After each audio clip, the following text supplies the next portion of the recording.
और अभी फसल हमारी पक चुकी है, हमें उसमें लास्ट पानी लगाना था गेहूं के अंदर। इस टाइम पे अगर ये घटना हमारे साथ हो जा रही तो हम वैसे ही बहुत मानसिक रूप से परेशान हो रहे हैं और आर्थिक रूप से।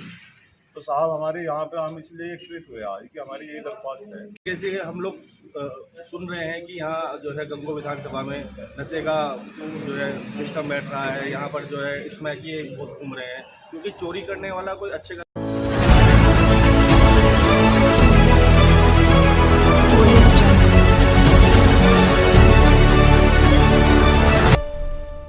ब्रेकिंग न्यूज आप तक।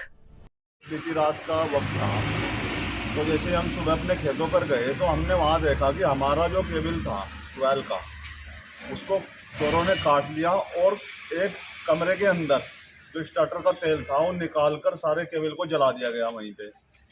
और पूरा भय का माहौल बन रखा है और कम से कम बीती रात में 1.5 दर्जन से ज़्यादा किसानों के साथ इस तरह की घटना हुई है। कितना नुकसान है? कम से कम एक केबल का टुकड़ा अगर एक व्यक्ति उसको खरीद रहा है, मतलब बोरिंग तक, तो लगभग 2,500 से 3,000 रुपये का एक व्यक्ति को नुकसान है कम से कम। वैसे तो ज़्यादा भी है, जिसकी दूरी ज़्यादा है तो उसको तो कम से कम 5-6 हज़ार रुपये का नुकसान बन जा रहा है। और उधर किसान कितनी समस्याएं झेलता है।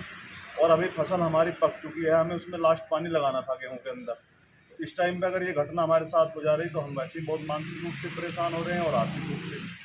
तो साहब हमारे यहाँ पे हम इसलिए एकत्रित हुए आज कि हमारी यही दरख्वास्त है। क्या इससे पहले भी कोई घटना हुई है चोरी की? इससे पहले भी हुई है, इससे पहले लगभग 6 महीने के आसपास इस तरह की घटना हुई। और एक 10 दिन पहले भी हमारा जो 12 का पाइप था अगला, वो उठा ले गए, जो सामने का प्लास्टिक का पाइप था। तो और नाके जो थे, जो हम अंडरग्राउंड जो लाइन डालते हैं जी, उसके जो नाके होते हैं उनको उठा ले। देखिए किसान बड़ी मेहनत से अपनी खेती करता है और हर चीज़ से लड़ता है, कभी कीट से लड़ता है, कभी मौसम से लड़ता है, प्रकृति से लड़ता है, ओलावृष्टि से लड़ता है और उसे इस तरीके से चोरों से भी लड़ना पड़े तो बहुत ही दुख का विषय है। जिस तरीके से हम लोग सुन रहे हैं कि यहाँ जो है गंगो विधानसभा में नशे का जो है सिस्टम बैठ रहा है, यहाँ पर जो है इसमें कि बहुत घूम रहे हैं क्योंकि चोरी करने वाला कोई अच्छे घर का तो होगा नहीं, होगा वही जो चोरी चकारी में वही जाएगा जिसे पैसे की ज़्यादा आवश्यकता होगी और उसे जो है नशा पत्ती कुछ करना होगा। तो मेरी प्रशासन से ये है कि चोरी पे तो आप रोक लगाएं ही और इस नशे के कारोबार को भी गंगो विधानसभा से बल्कि इस धरती से ही ख़त्म करें।